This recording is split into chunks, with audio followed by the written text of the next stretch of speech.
Doktrin-doktrin agama ini merupakan hal yang sangat penting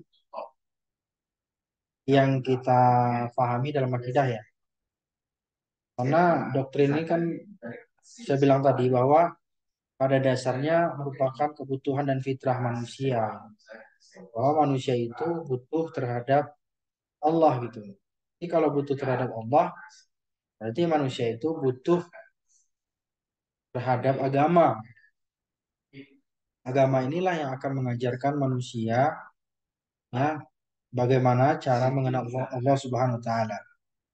Kan tadi dalam doktrin itu kan ya bahwa manusia harus memilih tiga dimensi atau trilogi yang namanya iman, Islam dan ihsan. Saya flashback kembali ya sebagai fitrah manusia. Jadi iman inilah yang menjadi pokok atau dasar dalam akidah. Seseorang tidak akan bisa berakidah dengan baik kepada Allah Subhanahu wa taala apabila dia tidak memiliki iman. Maka iman itu di dalamnya ada kata wahidan, mengesahkan Allah Subhanahu wa taala. Nanti lawan tauhid itu adalah syirik. Syirik. Kemudian apalagi ya orang yang berakidah atau yang beriman tadi ya mereka akan mampu gitu ya menghadirkan Allah Subhanahu wa taala dalam berbagai aspek kehidupannya. Kemudian iman itu apa saja? Rangkaiannya kan ada 6 tadi ya. Iman kepada Allah, kepada malaikat, nabi dan rasul, kitab-kitab, ya, hari akhir, qada dan qadar. Itu kan komponen ya artinya apa? Yang harus didoktrinkan kepada kita, yang harus ditanamkan kepada kita. Karena tauhid itu kan intisarinya berada di rukun iman itu teman-teman ya, iman. Nah, kemudian sementara Islam adalah syariat yang menghantarkan manusia itu agar dapat beribadah kepada Allah Subhanahu wa taala. Maka tanpa Islam tidak akan bisa sampai kepada Allah kan, syariat syariat Islam. Dan Islam ini juga menegaskan kembali bagaimana kita bertauhid dengan baik atau berakidah dengan baik. Ya, dari zaman Nabi Adam sampai nama Nabi Muhammad itu pada dasarnya ajaran tauhid itu sama, tuh. Doktrinnya itu sama. Apa yang diajarkan oleh Nabi Adam kepada eh, anak-anaknya gitu ya, dan nabi-nabi seterusnya dan selanjutnya tadi ada 25 ya, tadi udah dibacakan juga oleh presentator gitu, bahwa mereka itu mengajarkan doktrin yang sama, ya, ajaran itu sama tentang ketauhidan, tentang bagaimana mengesahkan Allah Subhanahu wa taala.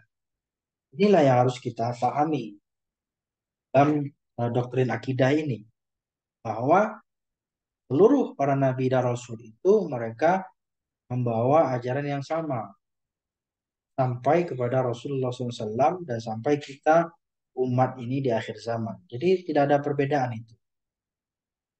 Dan perlu diingat juga bahwa dalam Al-Quran dikatakan wa ma arsalnaka illa wa ma arsalnaka min qablika min rasulin illa nuha ilaihi annahu la ilaha illa ana fa'budun. Ini dikatakan dalam Al-Quran bahwa Allah itu tidaklah mengutus para utusan nabi dan rasul itu, termasuk nabi-nabi utusan-utusan sebelumnya itu, ya kecuali mereka itu mewahyukan tentang bagaimana kita itu meyakini Allah Subhanahu wa taala, la ilaha illa ana, tidak ada Tuhan selain saya kata Allah. Ma'budun dan hendaklah kita menyembah. Ini kan sebenarnya doktrin. Ini yang dimaksud doktrin itu.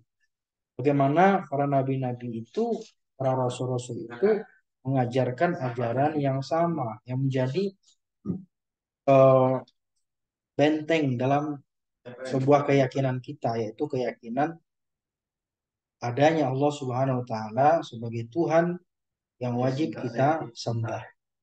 yang wajib kita ibadahi. Dan demikian pula dengan apa namanya ajaran Rasulullah SAW itu menyampaikan tentang tauhid dan syariatnya yang mungkin sedikit berbeda dan ada penyempurnaan-penyempurnaan yang dilakukan ya pada zaman Rasulullah. Ya mungkin dari segi ibadahnya itu mungkin sedikit berbeda ya. Kalau sholatnya para nabi-nabi sebelumnya itu beda. Ibadahnya mungkin sedikit. Tapi pada prinsipnya doktrin terhadap akidah atau tauhid itu sama ya.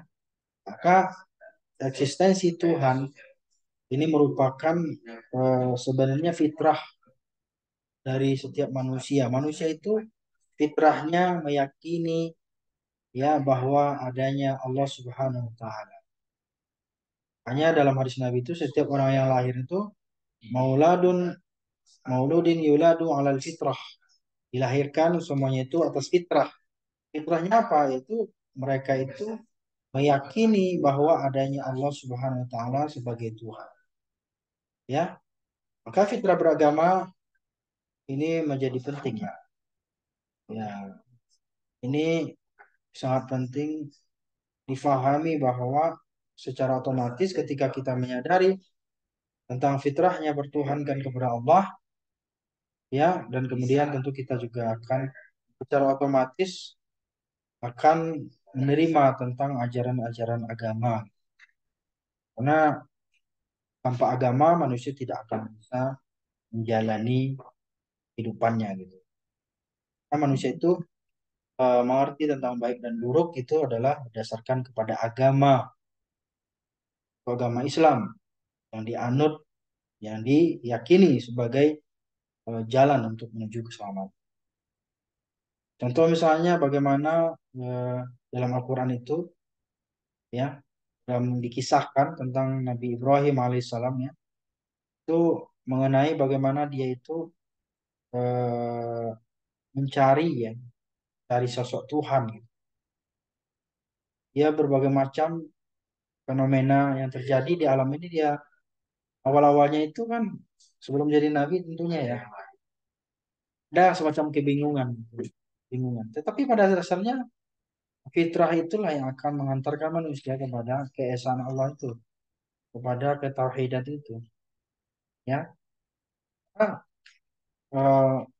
secara empirik kalau kita lihat malam itu Nabi Ibrahim katakan ini lihat bulan ini Tuhan, lihat bintang ini Tuhan. Tapi ketika siang hari hilang, ini bukan Tuhan karena Tuhan nggak mungkin hilang. Siang hari dilihat matahari, inilah Tuhan. Kemudian pas malam hilang matahari, berarti ini bukan Tuhan karena Tuhan nggak mungkin hilang. Nah ini kan sebenarnya fakta-fakta empirik dalam Al-Quran diceritakan bahwa sebenarnya manusia itu punya fitrah. Fitrah yang mampu menghantarkan manusia dan meyakini manusia bahwa Allah Subhanahu wa taala itu adalah Tuhan yang esa dan kemudian Allah taala itulah yang bersifat kekal abadi. Baik zatnya, sifatnya ya dan asma-asmanya. Nah, teman-teman semuanya dari kesimpulannya bahwa pentingnya kita memahami ya tentang doktrin ini, doktrin akidah ini, karena esensi dari akidah atau ajaran tauhid ini adalah eh, bagian dari esensi ajaran Islam. Nah, mengesahkan Allah dalam keyakinan kita dalam umat Islam itu adalah bagian dari suatu hal yang tidak bisa kita tinggalkan, kita pisahkan dari kehidupan manusia. Karena kita sebagai umat yang beragama Islam. Maka posisi strategis tauhid itu dalam ajaran Islam bahwa ya pembinaan tauhid ini sangat penting ya. Karena posisinya sangat strategis. Pembinaan akidah itu, doktrin akidah itu sangat penting. Penting diajarkan kepada para pelajar, mahasiswa, dan kepada masyarakat secara umum. Karena tanpa akidah yang baik, tanpa tauhid yang benar, maka manusia juga tidak akan bisa beribadah dengan benar. Tidak akan bisa beribadah dengan baik. Malahan mungkin bisa saja ibadahnya nyeleneh, melenceng, dan segala macamnya. Ya, nah banyak sekali sebenarnya ayat-ayat Al-Quran ya tentang doktrinisasi ya atau doktrin akidah itu dalam Islam. Maka kesimpulannya adalah bahwa tauhid itu lawannya syirik. Syirik adalah lawannya tauhid. Jadi tauhid mengesahkan Allah, sedangkan syirik mensekutukan Allah Subhanahu wa taala. Tidak meyakini Allah Subhanahu wa taala sebagai Tuhan ya yang Maha Esa. Hanya dalam Islam juga dibagi ya beberapa pembagian. Ada istilahnya tauhid rububiyah, ya Tuhan sebagai pemilik langit dan bumi dan seluruh alam jagat raya ini sebagai penguasa seluruh alam ya. Kemudian juga menjelaskan bahwa Rabbul itu penguasa. Rububiyah, Rabbun. Alhamdulillah Rabbul alamin. Rabbun nas, Rabbin nas ya. Tuhannya manusia, Tuhan yang maha kuasa. Tuhan yang menguasai alam jagat raya. Ada lagi istilahnya tauhid eh, ilahiyah. Ilahiyah itu adalah meyakini Allah itu sebagai Tuhan yang ilahi, ilahu. Ada lagi yang namanya mulkiyah, yang Allah itu sebagai Tuhan yang esa, yang maha kuasa, ya, maha merajai, malikin nas, rajanya manusia, ya. Maliki yaumiddin, rajanya hari pembalasan. Masya Allah, ini luar biasa. Jadi oleh karena itu, sebagai seorang muslim, kita harus memperkokoh, memperkuat keyakinan kita terhadap ya Allah Subhanahu wa taala melalui memperkuat akidah ini. Kita tidak bisa hanya mengandalkan fitrah saja ya, tapi kita harus mempelajari secara mendalam tentang bagaimana Islam ini adalah sebagai agama. Agama yang bersifat fitrah manusia akan menyadari pentingnya agama Islam. Dan Rasulullah juga mengajarkan tentang Islam ini secara universal ya, tidak hanya kepada orang Islam atau orang Arab saja, tetapi sebagai manusia, sebagai Nabi dan Rasul, beliau memiliki kewajiban untuk menyebarkan Islam sebagai rahmatan lil alamin. Ma arsalnaka ila rahmatan lil alamin. Tidaklah aku jadikan engkau wahai Muhammad kecuali untuk rahmat sekalian. Maka Nabi Muhammad ini adalah seorang Nabi dan Rasul melanjutkan tradisi tauhid, ketauhidan atau akidah yang dibawa oleh para nabi-nabi sejak Nabi Adam sampai Nabi Isa dan terakhir Nabi Muhammad Sallallahu Alaihi Wasallam. Ya, dan kemudian fungsinya apa? Rasulullah itu ya ajaran Islam ini sebagai penyempurna dari ajaran-ajaran terlebih dahulu ya, yang terdahulu gitu ya, sebelum Islam menyempurnakan ya syariat-syariat yang dulunya belum ada, maka di dalam Islam ya disempurnakan lah. Kemudian juga mendorong kemajuannya terhadap umat Islam agar mereka itu mengkaji dan mempelajari, mereka itu menjadikan sebagai apa namanya istilahnya itu ya, iktibar lah ya. Nah, kemudian kalau kita lihat juga ada agama-agama lain sebenarnya. Kalau dalam Al-Quran itu ada dikatakan Yahudi dan Nasara ya, Nasara. Lantar dalam angkal Yahudi walan Nasara. Ada kata-kata Yahudi dan Nasara. Yahudi dan Nasrani. Kemudian kita tidak usah berpanjang kalam ya di istilah Yahudi dan Nasrani. Tapi yang paling penting adalah Islam. Mengakui bahwa Tuhan yang Esa itu adalah Allah Subhanahu wa taala. Berbeda mungkin dengan Yahudi atau Kristen itu Nasrani yang kita kenal, mereka ada istilahnya Tuhan Bapa, Tuhan Ibu, Anak, atau mungkin istilah lain mungkin ada Juru Selamat dan semacamnya. Dan bahkan dijadikan Yesus gitu ya. Bagi mereka itu Tuhan. Sementara dalam Islam Yesus itu adalah Nabi apa? Nabi Isa ya. Ya, itu sebagai nabi ya, nabi. Jadi bedanya di situ sebenarnya, teman-teman. Termasuk salah satu bahwa dalam Islam salah satu ciri khasnya tidak ada yang namanya perantara ya ketika seorang hamba melakukan ibadah kepada Allah Subhanahu wa taala. Maka Islam adalah agama yang sempurna dan termasuk agama yang tertua ya. Dan keyakinan yang pertama yang dibawa oleh Islam itu oleh ajaran para nabi dan rasul itu adalah ajaran tauhid yang mana dikembangkan dalam berbagai macam paham pemahaman yang sekarang ini juga ada paham liberal dan sebagainya.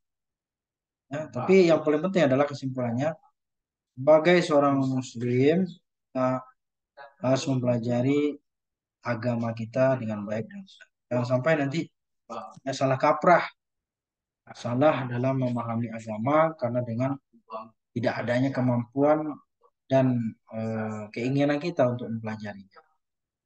Itu ada juga orang belajar agama itu kadang-kadang mereka cuma di Google gitu di internet. Pelajarilah dengan baik.